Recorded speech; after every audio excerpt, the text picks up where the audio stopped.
A história do estreptococo, ela é relativamente recente dentro da medicina, quando a gente olha para a medicina mesmo como uma ciência, de certa forma, aí mais centenária, ela é bem recente na prática clínica e muitas coisas ainda são questionáveis nessa história do estreptococo. Essa aqui é a opinião do Comitê do Colégio Americano de Obstetras e Ginecologistas, aqui do Colégio Americano dos Estados Unidos, e a gente vai falar sobre a prevenção da infecção por estreptococo de início precoce. Eu quero chamar muita atenção nesse termo. É importante que você entenda que quando nós estamos procurando, fazemos o SWAB, o nosso objetivo é prevenção de infecção grave, de aparecimento precoce, e eu vou, enfim, trazer todos os dados desse guideline para vocês. Então, aqui é o que está publicado no site do Colégio Americano de Obstetras e Ginecologistas. Então, esse é o 797, que vai substituir o 782. Mas vamos ao que interessa. Estreptococo do grupo B é a principal causa de infecção em recém-nascidos. Então, estreptococo do grupo B é a principal causa de infecção de recém-nascidos. Só isso seria o suficiente? Você fala assim, nossa, peraí, eu preciso prestar muita atenção no que está acontecendo, porque se é a principal causa de infecção em recém-nascidos, eu, como obstetra, tenho que saber como prevenir esse tipo de infecção. O principal fator de risco para a doença de início precoce, chamo a atenção para este termo, o principal fator de risco para a doença de início precoce de infecção por estreptococo do grupo B neonatal é a colonização materna dos tratos geniturinário e gastrointestinal. Então, existe um aspecto comensal dentro da relação do metabolismo materno e do estreptococo que deve ser respeitada. Mas colonizações que surgem de forma diferenciada, exacerbada, podem ser responsáveis por essa infecção. Aproximadamente 50% das mulheres colonizadas com estreptococo do grupo B transmitirão a bactéria para os seus recém-nascidos. Então vamos lá, botei numa sala 100 mulheres. Essas mulheres têm infecção por estreptococo do grupo B, 50 vai transmitir para o seu recém-nascido, 50 não vai. E eu quero que vocês lembrem disso, porque nós vamos escutar, e eu escuto isso com muita tranquilidade, outros profissionais e outras sociedades que dizem para não fazer a coleta do estreptococo do grupo B. Eu acho que nós, de novo, o objetivo é o seguinte, diante da coleta, você tem que saber primeiro como coletar. Você decidiu pela coleta, você tem que saber como coletar, por que você coleta, como interpretar e o que você vai fazer com o resultado daquela coleta. Isso é o mais importante. Bruna, eu não quero coletar. Eu consigo compreender também profissionais que não desejam fazer a coleta, porque estamos diante de dados que não são bem redondos aí na conduta. É compreensível, tá certo? De novo, o objetivo é, eu optei, Bruna, eu quero fazer a coleta. Eu coleto e eu tenho que tomar a conduta correta diante desse resultado. Primeiro tem que saber como é que se faz a coleta e qual é a conduta correta que vai se tomar diante do resultado. Mas compreendo perfeitamente profissionais que dizem, Bruna, eu não faço a coleta. Não existe consenso. Não, realmente não existe consenso. No entanto, se você decidiu pela coleta, você tem que saber o que você vai fazer. A transmissão vertical geralmente ocorre durante o trabalho de parto ou após a rotura de membranas. Isso eu quero chamar a atenção. A coleta ela vai ser feita num determinado período, já vou chegar no período correto, e essa transmissão ela vai ser feita no trabalho de parto ou após a rotura de membranas. Então, Bruna, eu fiz a coleta com 35 semanas, eu fiz a coleta com 36 semanas. Existe o risco a partir de agora para que essa mulher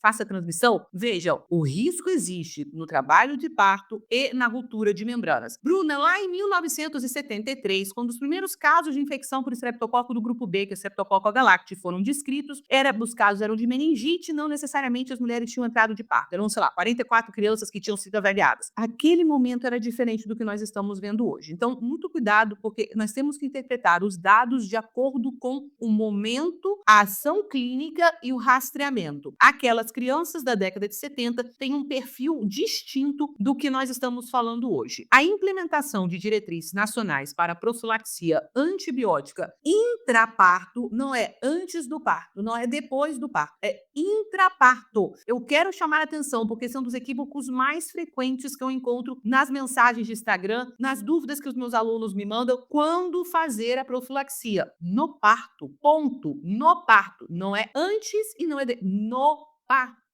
No parto. Então, por favor, eu fiz a coleta, ela veio positiva, eu agora vou prescrever um antibiótico para usar em casa. Não existe nenhum indicação para você fazer isso. Pare de fazer isso imediatamente. Pare imediatamente de fazer isso. A indicação é de antibiótico profilaxia intraparto. Resulta na redução da incidência de infecções precoces em mais de 80%. Ou seja, eu tinha 1,8 recém-nascidos a cada 1.000 nascidos na década de 90 para 0,23 recém-nascidos a cada 1.000 nascidos vivos em 2015. Então, eu tinha 1,8, agora a gente foi para 0,23, então a gente teve uma redução de 80%.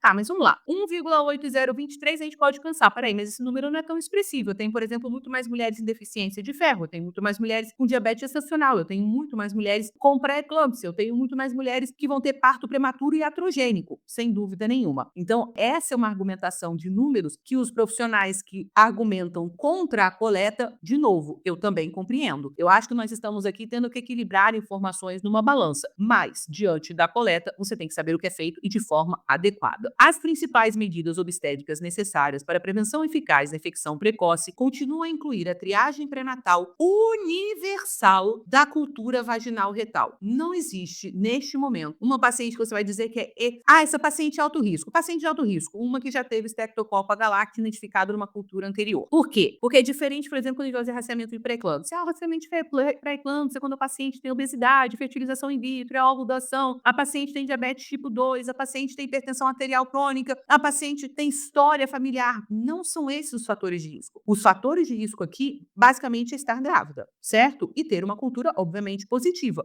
em outra gestação. Mas não existe, é obesa, tem mais. Isso não está definido na literatura ainda. E a triagem universal é feita pela cultura vaginal e retal. É vaginal e retal. É antibiótico profilaxia intraparto com a cultura que deve ser feita vaginal e retal. É só vagina. É só ânus. Eu vou... Não, gente, eu já peguei descrição de paciente que foi coletado na uretra. Inseriram um suave dentro da uretra da paciente. Vocês têm noção do que é isso? Ou seja, de novo, decidiu fazer, tem que fazer direito. Coleta e processamento correto das amostras, implementação adequada da profilaxia antibiótica intraparto e coordenação dos prestadores de serviços de cuidados pediátricos. Então é importante nós lembrarmos aqui, a palavra em triagem pré-natal universal significa que todas as mulheres deveriam ser submetidas, isso de novo, recomendação do Colégio Americano de Obstetras e Ginecologistas, todas as mulheres deveriam ser submetidas à coleta do suave, do material de cultura vaginal retal, não é só vagina, não é só ânus, é vaginal retal, os dois, e profilaxia antibiótica intraparto. Ou seja, estou falando de coleta e estou falando de profilaxia.